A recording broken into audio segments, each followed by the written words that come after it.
नमस्कार, मध्य प्रदेश की खबरों में आपका स्वागत है। मैं हूं आपके साथ शैलजा त्यागी। तो केंद्रीय कृषि मंत्री शिवराज सिंह चौहान आज विदिशा के वात्सल्य स्कूल पहुंचे। इस दौरान गणेश महोत्सव के इस विशेष अवसर पर शिवराज सिंह चौहान ने भगवान गणेश की पूजा अर्चना की, जिसके बाद विद्यार्थियों ने प्रस्तुत सांस्कृतिक कार्यक्रमों का आनंद लिया। वहीं केंद्रीय मंत्री शिवराज सिंह ने स्कूल प्रबंधन की सराहना की और कहा कि आज के दौर में भी विद्यार्थियों को शिक्षा के साथ साथ संस्कार और धार्मिक परंपराओं की जानकारी देना एक सराहनीय कदम है।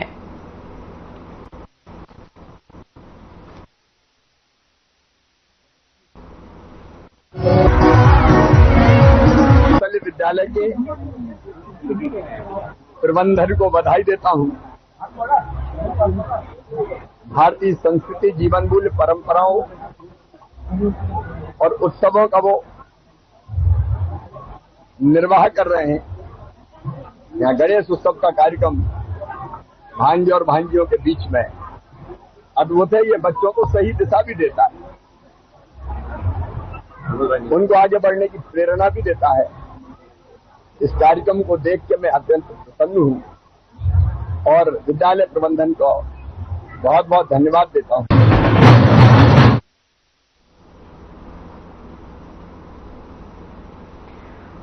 भिंड में बिना हेलमेट पेट्रोल देने से इनकार करने पर बदमाशों ने पेट्रोल पंप पर ताबड़तोड़ फायरिंग शुरू कर दी। पंप संचालक गंभीर रूप से घायल हो गया। दरअसल भिंड ग्वालियर नेशनल हाईवे 719 पर बरोही के पास सावित्री लोधी पेट्रोल पंप पर रविवार सुबह करीब 4:30 बजे 3 युवक बाइक से पहुंचे। हेलमेट न होने पर पंप संचालक तेज नारायण नरवरिया ने पेट्रोल देने से मना कर दिया। इस पर युवक भड़क गए और पंप संचालक पर पिस्तौल और बंदूक से फायरिंग कर दी। आनन फानन में पंप संचालक को जिला अस्पताल ले जाया गया, जहां इलाज जारी है। घटना के बाद आरोपी हथियार लहराते हुए फरार हो गए। पूरी वारदात सीसीटीवी में कैद हो गई है। वहीं पुलिस ने मामला दर्ज कर आरोपियों की तलाश शुरू कर दी है।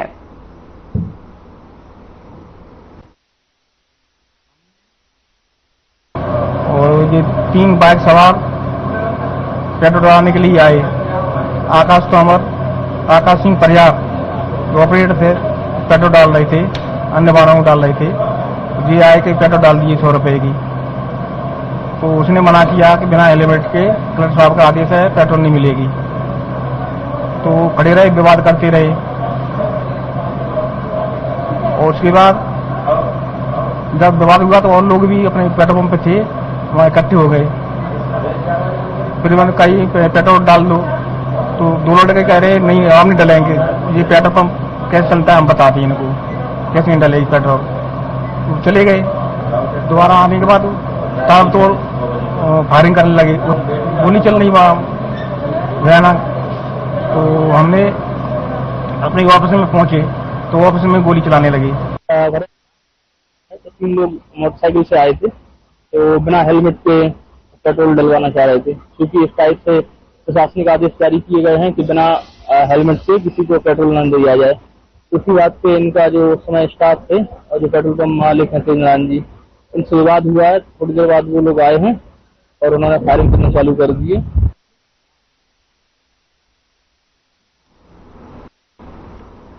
मोहन बड़ौदिया के शासकीय महाविद्यालय में खेल दिवस का आयोजन किया गया। ये आयोजन हॉकी के जादूगर भारत रत्न मेजर ध्यानचंद के जन्मदिन के उपलक्ष्य में हुआ। इस अवसर पर खेल अधिकारी अभय भोसले ने मेजर ध्यानचंद के जीवन व्यक्तित्व पर प्रकाश डाला और हॉकी के क्षेत्र में देश के लिए उनके योगदान को बताया। तो वहीं प्रभारी प्राचार्य सौम्या सिंह तोमर ने जीवन में खेलों के महत्व पर विचार व्यक्त करते हुए दैनिक जीवन में शारीरिक स्वास्थ्य के प्रति सदैव जागरूक रहने की बात कही, जिसके बाद अलग अलग प्रतियोगिताओं का आयोजन हुआ, जिसमें बच्चों ने हिस्सा लिया।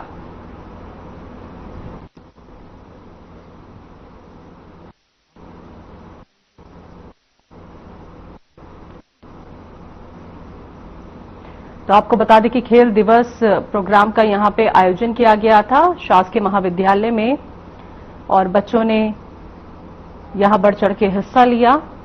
तमाम तरीके के खेल यहां पे खेले गए। तो खेल दिवस को यहां पे उत्साह के साथ मनाया गया।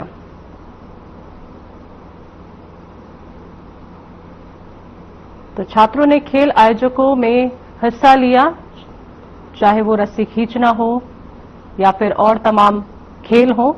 यहां पे छात्र छात्राओं ने बढ़ चढ़ के प्रतिभाग किया। नरसिंहपुर के जिला अस्पताल में राष्ट्रीय सेविका समिति की बहनों ने डॉक्टर्स, नर्सिंग ऑफिसर, सुरक्षाकर्मी और सफाई कर्मियों को रक्षा सूत्र बांधकर रक्षाबंधन का उत्सव मनाया। समिति की बहनों ने कहा कि सभी रोग मुक्त हो, सबका मनोबल उन्नत रहे, सबके साथ हमारा व्यवहार मैत्रीपूर्ण रहे, हम सब एक दूसरे के सहयोगी बने। इसी उद्देश्य को लेकर समिति रक्षाबंधन का उत्सव मनाती है। वैसे तो रक्षाबंधन का उत्सव 5 दिनों तक रहता है, पर समिति 1 महीने तक ये उत्सव मनाती है। ऐसा इसलिए है क्योंकि समिति की बहनों का मानना है कि उन सभी लोगों से संपर्क हो सके जो दिन रात हम सबको अपनी सेवाएं देते हैं। कार्यक्रम में जिला कार्यवाहिका प्रवीणा गोस्वामी, नगर सह कार्यवाहिका नीता शर्मा, सेविका बहनों की उपस्थिति सराहनीय रही।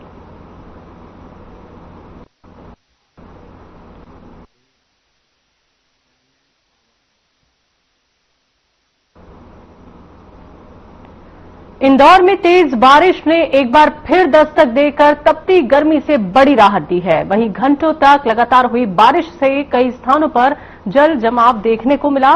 शहर में कई स्थानों पर नगर निगम की टीमों ने जल निकासी की। प्रदेश भर में पिछले कई दिनों से लोग अच्छी बारिश का इंतजार कर रहे थे, लेकिन केवल हल्की फुल्की बारिश से मौसम बना हुआ था और एक बार फिर झमाझम बारिश के बाद न सिर्फ मौसम सुहाना हो गया है, बल्कि लोगों ने भी राहत की सांस ली है।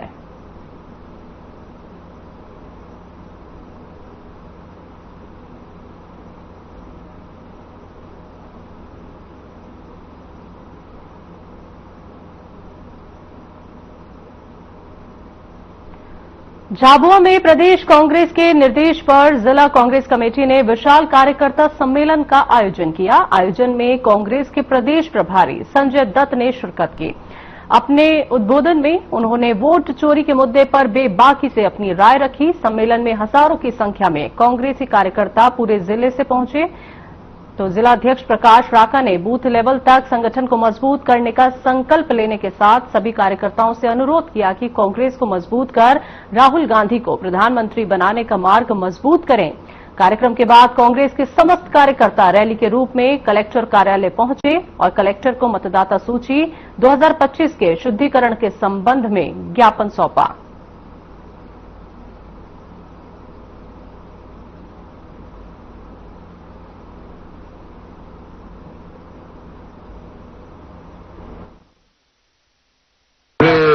देश में हमारे आदरणीय नेता राहुल गांधी जी, खड़गे जी, सोनिया जी, प्रियंका जी के नेतृत्व में नागरिकों का जो मूल रूप का वोटर का अधिकार है, जिसको Bharatiya Janata party election commission के संगमत से छीनने का षड्यंत्र रच रही है, उसके लिए राहुल जी ने वोट अधिकार यात्रा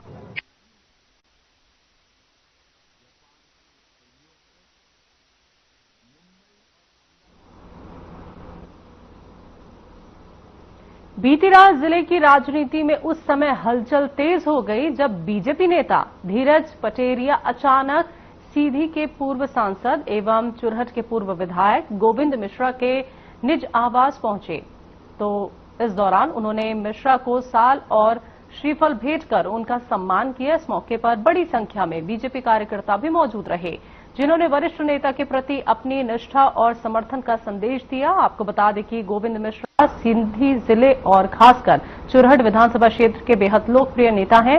फिलहाल भले ही उनकी राजनीति में सक्रियता कम है, लेकिन जनता के बीच उनकी पकड़ आज भी उतनी ही मजबूत है।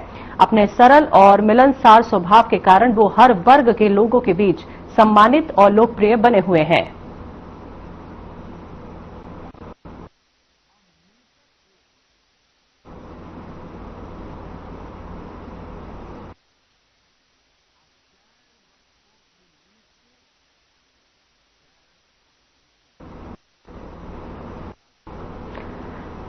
कटनी में बिलासपुर बीना रेल मार्ग पर लगभग 1800 करोड़ रुपए की लागत से तैयार ग्रेड सेपरेटर प्रोजेक्ट देश का सबसे लंबा रेलवे फ्लाईओवर अब बनकर लगभग तैयार हो गया है। रेलवे ने इस फ्लाईओवर पर पहली बार कोयले से लोड मालगाड़ी का ट्रायल रन कराया। जानकारी के मुताबिक कटनी में बन रहा ये फ्लाईओवर 34 किलोमीटर लंबा एलिवेटेड वॉयडेक्ट है और इसमें 15.85 किलोमीटर अपलाइन और 17.52 किलोमीटर डाउन लाइन बनाई जा रही है। अपलाइन का काम पूरा कर लिया गया है और मालगाड़ियों का सफल ट्रायल भी हो चुका है, जबकि डाउन लाइन का कार्य तेजी से चल रहा है।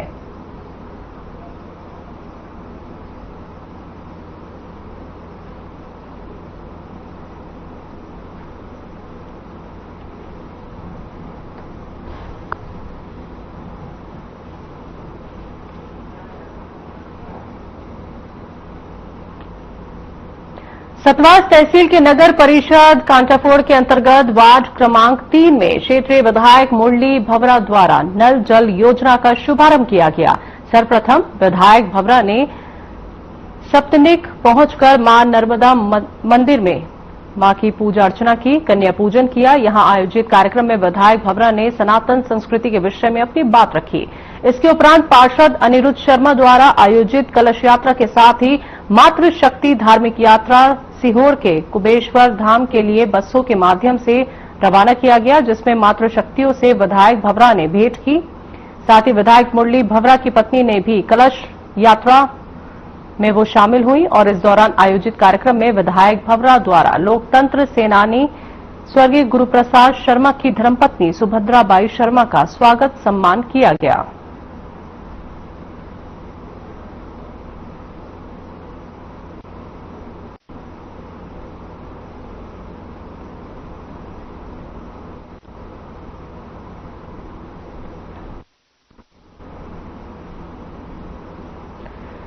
मध्य प्रदेश मानव अधिकार आयोग में करीब 14 महीने प्रतिनियुक्ति पर पदस्थ रहे पुलिस महानिरीक्षक अशोक गोयल भारतीय पुलिस सेवा से सेवानिवृत्त हुए। विदाई समारोह के दौरान आयोग के माननीय अध्यक्ष राजीव कुमार टंडन द्वारा अशोक गोयल को शॉल, श्रीफल और स्मृति चिन्ह भेंट करके अभिनंदन किया गया।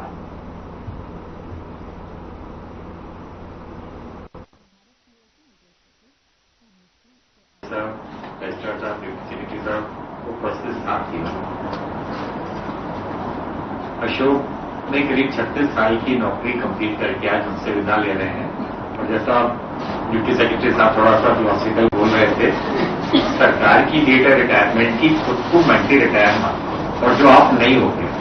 अक्सर शाम को चाय पे इनसे बात करता था तो अशोक के भी बहुत सारे प्रोजेक्ट बचे हुए हैं, बहुत सारे प्रोजेक्ट बचे हुए हैं, चाहे वकील के रूप में, चाहे पत्रकार के रूप में या फर्दर किसी असाइनमेंट को लेंगे। बहुत ही एक्टिव आदमी रहे हैं, सोशल आदमी रहे हैं। अक्सर देखता था किसी न किसी फरियादी को जुनून हुआ था कि सेवा का मौका मिलता है। सच में एक ऐसा प्लेटफॉर्म और मल्टी डिसिप्लिनरी ऑर्गेनाइजेशन है, जुडिशरी है, रजिस्ट्रेशन है, पुलिस वाले हैं, सब मिलकर लोगों को मदद करनी चाहिए। तो अक्सर किसी किसी की एप्लीकेशन लेके आ जाते थे कि सर इनके पास ये प्रॉब्लम है, अपने यहाँ ले लेंगे, संज्ञान कर लेंगे। बिल्कुल, तो अगर मदद कर सकते हैं तो करें। आज हमारे आईजी आदरणीय अशोक गोयल सर का रिटायरमेंट है और सर हमारे लिए हमेशा से बहुत ही सम्माननीय रहे हैं, क्योंकि एक तो वो मेरे वरिष्ठ अधिकारी तो है ही सही, साथ में वो हमेशा हम लोगों को जो विभाग से संबंधित बारीकियां हैं उनके बारे में बताते रहे हैं, सिखाते रहे हैं। आयोग में भी आए तो सर ने सभी लोगों को बहुत सारी बारीकियों के बारे में बताया, कैसे जांच पड़ताल होनी चाहिए, क्या हमको विशेष ध्यान रखना चाहिए। मेरी सर के साथ में दूसरी पदस्थापना है। इस वक्त मेरे साथ जो शख्सियत मौजूद है वो किसी परिचय की मोहताज नहीं है। 35 साल के कार्यकाल में कई लोगों को न्याय दिलाया, लंबा कार्य किया। आज हमारे साथ मौजूद है अशोक गोयल जी, सेवानिवृत्त हो रहे हैं। सीधे उनसे बात करेंगे और जानेंगे कि कार्यकाल में कैसा अनुभव रहा, सेवानिवृत्ति के बाद अब क्या सोच है। पहले तो कार्यकाल का अनुभव कैसा रहा? मैं 89 के अंदर मेरे द्वारा राज्य पुलिस सेवाओं को ज्वाइन किया गया था और करीबन मेरे द्वारा पूरे प्रदेश में करीबन सभी जिलों का मेरा अनुभव रहा है। मैं भिन्न विधाओं में पोस्टों पर रहा हूँ, नक्सल क्षेत्र में भी रहा हूँ, आपके तस्वीर में भी काम किया है, कुछ आपके ट्रेवल कास्ट में राजापुर में भी काम किया है और ईओडब्ल्यू और बिजनेस का भी काम किया। तो सभी तरीके मेरे द्वारा की गई है और सभी डिपार्टमेंट्स करीबन बड़े अच्छे शाखाएं होती है। अगर आपकी मंशा अगर अच्छी हो, काम करने की हो और किसी को न्याय दिलाने की है, तो पुलिस के बराबर कोई सेवा का कोई माध्यम नहीं हो सकता है।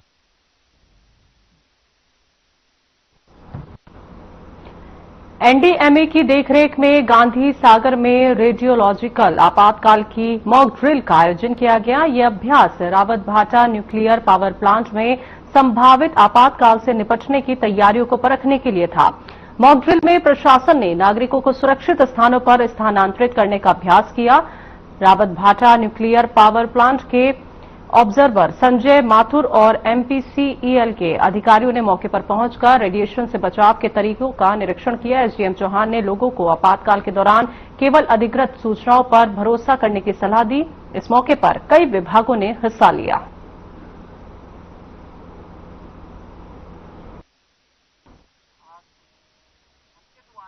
हाँ, जो भारत सरकार के निर्देश अनुसार और जो हमारा रावत भाटा में न्यूक्लियर पावर प्लांट है, इनके माध्यम से यहाँ पर एक मॉक ड्रिल रखी गई थी, जिसमें भविष्य में यदि इस प्रकार का रेडिएशन कभी फैलाव होता है तो उसके बारे में यहाँ पे संबंधित विभागों के साथ में आज हमने एक मॉक ड्रिल की है, एक अभ्यास किया है, जिसमें संबंधित लोगों को जो यहाँ पे हाइडल कॉलोनी है उसको इसमें शामिल किया गया है। वहाँ के आमजन लोगों से हमने चर्चा की, उनको बताया है। हमारी मेडिकल की टीम, हमारे पीएचई विभाग के माध्यम से लोगों को समझाइश दी गई है और क्या क्या सावधानी बरतना है, क्या क्या सुरक्षात्मक उपाय करना है, इसके बारे में अवगत करवाया है।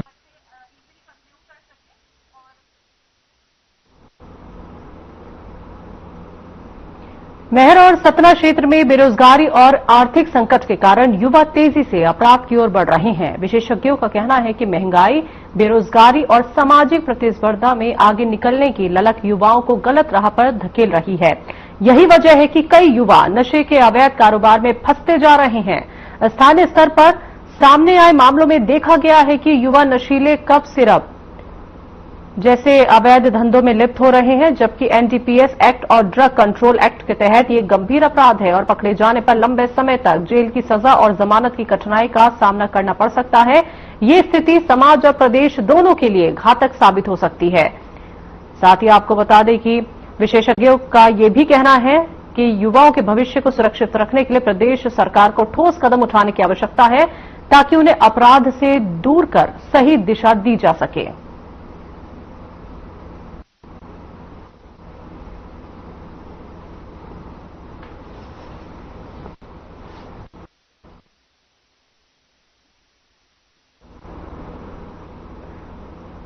शाजापुर जिले के काली पीपल में फोन पर बात करने को लेकर 6 लोगों ने एक युवक के साथ लाठी डंडों से मारपीट की। पीड़ित कुलदीप राठौर आजाद प्रजापति के साथ हुई मारपीट का वीडियो पेट्रोल पंप पर लगे सीसीटीवी कैमरे में कैद हो गया, जिसमें 5 से 6 युवक लाठी डंडों से मारपीट करते हुए दिखाई दिए। तो काला पीपल थाने के उप निरीक्षक रवि भंडारी ने बताया कि फोन पर बात को लेकर 6 युवकों ने कुलदीप राठौर आजाद प्रजापति के साथ लाठी डंडों से हमला कर दिया।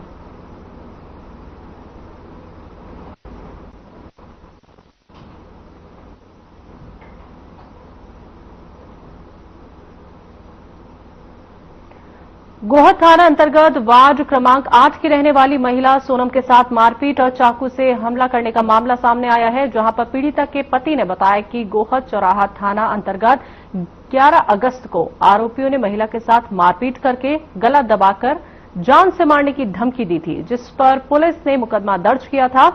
तो मामले में राजीनामा करने को लेकर आरोपियों द्वारा फोन पर भी धमकी दी जा रही थी। बता दें कि आरोपी अपने अन्य साथियों के साथ महिला के घर में घुस गया और महिला पर चाकुओं से हमला कर दिया, जिससे महिला के प्राण संकट में पड़ गए। वहीं महिला का पूरा भी परिवार दहशत में है। पुलिस ने मुकदमा दर्ज कर लिया है और आरोपियों की तलाशी की जा रही है।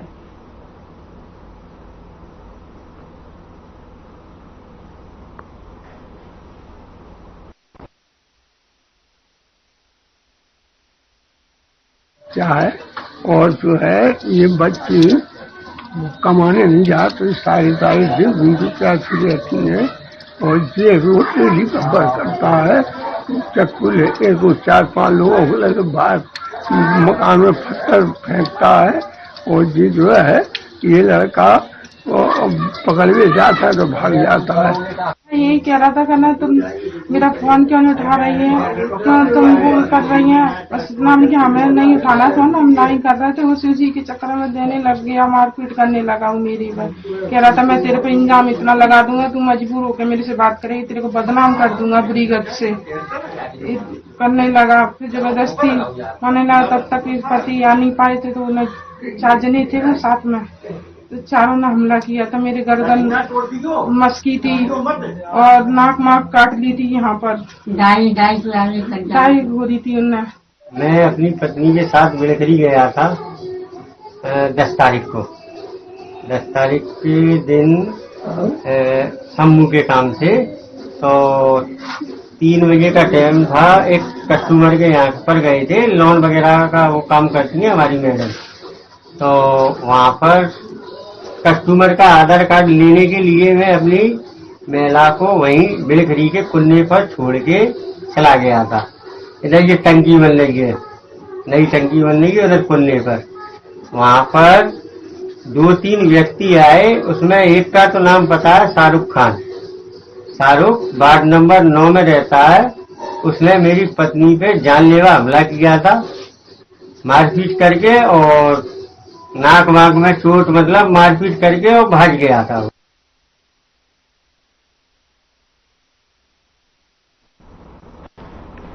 इंदौर से जोधपुर जा रही एक प्राइवेट बस में बड़ा हादसा हो गया। सफर के दौरान बस ड्राइवर की अचानक तबीयत बिगड़ गई और हार्ट अटैक आने से उसकी मौके पर ही मौत हो गई।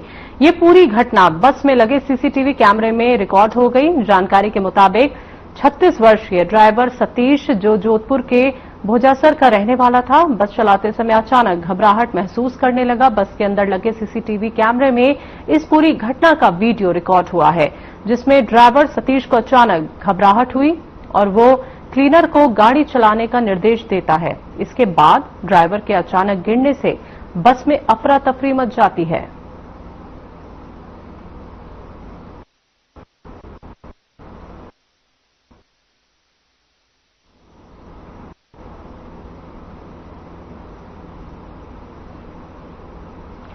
जुनारदेव में अवैध रूप से रेत और कोयले की ढुलाई में प्रशासनिक अधिकारियों की लापरवाही उजागर हुई है। सोशल मीडिया पर वायरल हो रहे एक ऑडियो में ये साफ सुनाई दे रहा है कि ट्रैक्टर संचालकों से 5,000 की रिश्वत लेकर अधिकारियों की लोकेशन उन्हें दी जा रही है, ताकि अवैध रूप से चल रही गाड़ियों को पार कराया जा सके।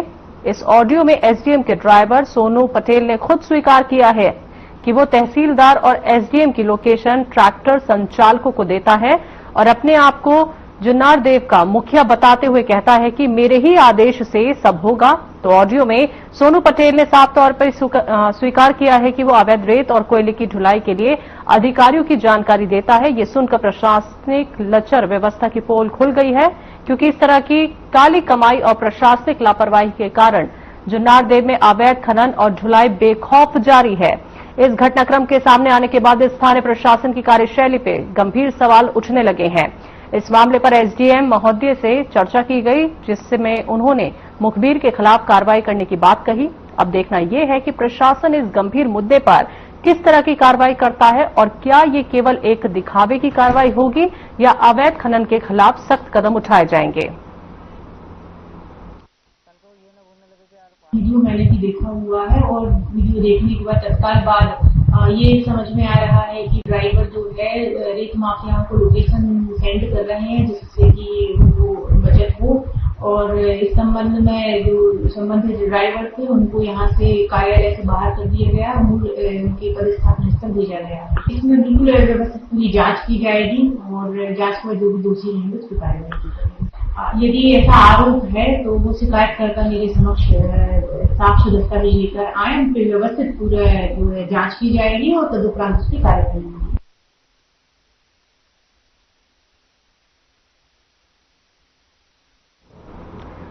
मध्य प्रदेश की खबरों में अभी के लिए इतना ही। मुझे दीजिए इजाजत। नमस्कार।